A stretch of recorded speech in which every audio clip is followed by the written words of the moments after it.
Então, assim, a gente trouxe aquela situação que é muito comum, né? Que eu recebo praticamente todos os dias informações e depoimentos sobre isso, né? Da pessoa que morre de trabalhar, que chega em casa só o pó, né? Que não consegue nem ter tempo de brincar com o filho, não tem energia, não tem coragem, às vezes até está prejudicando o seu relacionamento, né? Em casa, com o marido, com filhos, enfim. Não tem tempo para fazer outra coisa, morre de trabalhar, mas não consegue ter os resultados, né? Os resultados eles não chegam. E aí, aliado a isso, um outro problema que é o acúmulo de demandas, né? Seja bem-vindo aí, Gleison, obrigada pela presença, Paula, Tony, sejam bem-vindos, tá? Então, além da questão de trabalhar muito e não ter o resultado, não conseguir materializar, né, esse resultado, tem as pendências que vão se acumulando e que a pessoa não consegue controlar, né? Então, vai só acumulando, acumulando e vira uma bola de neve. Aliado a isso, a gente tem um outro problema que aí piora ainda mais a situação, que é o gestor que está cobrando o tempo todo o teu resultado, né? E ele vai continuar cobrando. Só que aí a sensação que você tem é de frustração, de injustiça. Por quê? Porque você trabalhou muito, só que você não teve o resultado, né? Então você acha que o fato do seu gestor estar cobrando aquilo é injusto porque ele não está vendo o teu esforço. Henrique, Clédia, sejam bem-vindos. E aí, assim, o que é que a gente precisa primeiro ter consciência, né? O gestor, ele vai querer o teu resultado efetivo. Então, ele não conta o teu esforço, ele conta o teu resultado. Então, não adianta você morrer de trabalhar, como eu coloquei lá no post, se isso não se reflete no teu resultado, né? Então, alguma coisa está errada e você precisa mudar essa forma de trabalhar, porque essa forma de trabalhar não está fazendo você chegar aos resultados. Então, não adianta você ficar esperando que o gestor reconheça que você se esforçou muito, que você trabalhou muito para aquilo ali acontecer e tal, mas que não deu certo por uma série de motivos. Não, você precisa parar e pensar, o que é que eu estou fazendo de errado, que eu estou me esforçando tanto e não consigo o resultado que eu quero, né? Então, é esse o exercício que você precisa fazer e não esperar uma postura diferente do teu gestor, porque ele também está sendo cobrado pelo resultado, né? Os bancários todos são cobrados pelo resultado efetivo. E aí as pessoas dizem, porque acaba sendo só um número, né? Na verdade, essa é a regra do jogo, né? Então, a gente é que precisa se adequar a essa regra do jogo, né? Não é o mundo que vai se adequar, não é o gestor que vai mudar, não é o dono do banco que vai mudar. Nós é que precisamos nos adequar. Qual é a regra do jogo? E aí a gente precisa trabalhar dentro dessa regra do jogo, tá? Então, quando a gente vê uma realidade dessa e a gente vai trabalhar com uma pessoa dessa para ter a alta performance, a primeira coisa que a gente identifica é a pessoa está se esforçando, a pessoa está trabalhando, a pessoa está se dedicando, ela está fazendo muito, mas ela não está tendo resultado porque ela está trabalhando errado. Ela não está trabalhando de uma forma assertiva. Então, é esse pensamento que a gente primeiro precisa ter. Reconhecer essa forma que a gente está trabalhando, se é realmente a forma mais correta, tá? Então, esse é o primeiro ponto. E aí, o que é que dizem as pesquisas? Oi, Eduardo, Wesley, o Wendel, sejam bem-vindos, tá? Obrigada por estarem aqui. O que as pesquisas dizem é que 39% do expediente nos bancos é de fato produtivo. Né? Então, vejam bem que vejam que coisa absurda, 60% do expediente não é produtivo. Então, alguma coisa está errada, né? A gente precisa repensar o que a gente está fazendo dessas nossas horas produtivas, tá? E um outro dado que é importante também é que 96% dos bancários procrastinam. Então, se a gente fica deixando para amanhã o que pode fazer hoje, aquilo ali só vai se acumular, porque não vai ter uma fórmula mágica que vai chegar e vai fazer as pendências lá que estão na sua mesa desaparecerem, né? Então, ou você se planeja para organizar aquilo ali dentro do seu tempo, ou aquilo ali vai se acumular e de fato vai virar uma bola de neve.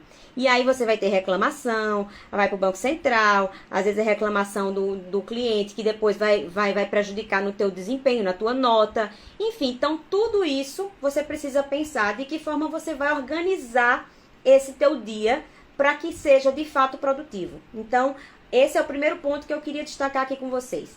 Esforço não significa resultado. Você precisa trabalhar essa forma em que você está se esforçando para que você tenha o resultado efetivo, que é o que conta, tá? E aí, assim, por que muitas vezes a gente tem a baixa performance? Existem vários motivos, né? E aí você também precisa identificar, esse é o segundo ponto que é importante. Eu ainda não cheguei no tema que eu prometi para vocês não, tá? Só estou fazendo a contextualização. Então, existem vários motivos para baixa performance e você precisa identificar qual é o seu, tá? Então, pode ser que você não sabe o que é que precisa ser feito, né? Não tá claro para você qual é a tua demanda, qual é a tua meta, qual é o teu esforço. Ou você não tem noção do que é realmente importante, então você perde muito tempo com irrelevâncias, né? Isso é muito comum, coisas urgentes, coisas circunstanciais, e você não está focado no que realmente é importante, no que vai dar resultado para o teu trabalho. Oi, Pamela, seja bem-vinda. Uma outra coisa é faltar alguma habilidade ou alguma competência. Então, às vezes, o seu desempenho está ruim porque você não tem técnica de vendas para realmente ter mais efetividade no fechamento do teu negócio. Então, falta uma habilidade, falta uma competência que você precisa desenvolver. Então, você precisa identificar o que é que está faltando para você correr atrás, tá? Uma outra coisa que é também possível é a falta de empenho. Não é uma coisa do outro mundo a gente reconhecer que esse problema existe.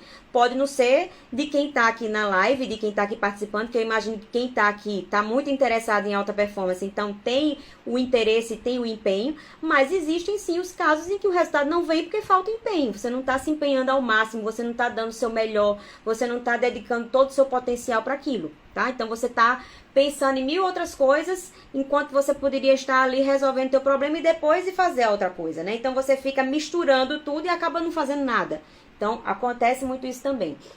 E também existe a questão do conflito emocional, né? Ou alguma doença que está incapacitando você, alguma trava, algum bloqueio, que é isso que eu trabalho muito nos bancários, que muitas vezes é essa a raiz do problema, né? Então a gente vai atrás dessa raiz, o que é que está impedindo você de ter essa alta performance, né? Então, assim, existem vários motivos que levam a baixa performance. Então você precisa entender o que é que está acontecendo com você para poder você ir lá e resolver esse problema lá na raiz, tá?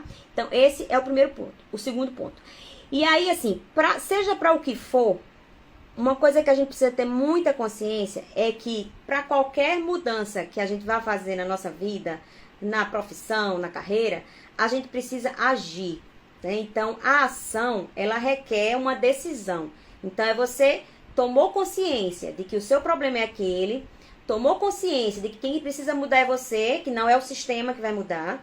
Então, você tomar essa consciência e decidir agir. Tá? Porque também tomar consciência e não agir não adianta, né? Então, é a diferença entre conhecimento e sabedoria. Não adianta você conhecer se você não coloca em prática, né? Então, a sabedoria é quando você coloca o teu conhecimento em prática. Então, precisa ter uma ação. E isso requer tanto a decisão, quanto coragem para tomar essa decisão e a disciplina, porque isso é uma coisa diária, né? Não é só você fazer hoje e acabou, né? Então, precisa realmente ter a disciplina e o compromisso de manter isso todos os dias, tá? E aí, diante desse cenário todo, desse contexto todo que a gente vive e que é muito comum, eu ouço todos os dias essa problemática da baixa performance e que vai virando uma bola de neve e que a pessoa vai ficando com a autoestima baixa, o resultado vai ficando ruim e aí a pessoa tem a ameaça de demissão, a pessoa perde uma função, enfim, se queima com o chefe, com a equipe, com outras equipes, perde oportunidades. Então, isso vai gerando uma bola de neve que não tem fim, tá? Eu até contei o caso, acho que foi na terça-feira, de um bancário que passou por isso, né? Ele era uma pessoa que tinha um desempenho muito bom, que tinha uma carreira em ascensão, mas passou por um problema pessoal, da mãe que adoeceu e ele pediu para sair da agência que ele trabalhava já como gestor intermediário, ele pediu para vir para a capital, perdeu a função e depois disso ele não conseguiu retomar mais a carreira, porque ele assumiu uma atividade, não foi uma função, mas ele assumiu uma atividade com a qual ele não se identificava. Ele gostava do trabalho que ele fazia na agência lá do interior, que ele tinha autonomia na carteira dele, que ele lidava com pessoas, que ele vendia, enfim, o papel dele, onde ele se encontrava, onde era o perfil dele, era nas vendas. Ele era agressivo na negociação, ele gostava de lidar com o cliente, ele era pra frente. E aí colocaram ele para fazer um trabalho operacional, administrativo, que para ele era frustrante. Mas aí qual foi o erro dele? Foi o primeiro que eu falei lá. Ele ficou na zona de conforto, não se manifestou de que estava insatisfeito com aquilo, não buscou outras oportunidades e virou uma apatia, né? Tanto apatia no trabalho, como ele acabou levando essa apatia também para a vida pessoal dele, né? Então, isso acontece muito, da gente levar isso que acontece no nosso trabalho para casa. Porque se a gente está frustrado no nosso trabalho, não tem como a gente estar feliz em casa. Da mesma forma, se você está infeliz em casa, você não tem como estar alta performance no trabalho. Então, nós somos um ser humano complexo e nós temos que equilibrar todas as áreas da nossa vida, porque senão a gente não vai conseguir alta performance, tá? A gente precisa estar bem equilibrado em todas as áreas da nossa vida.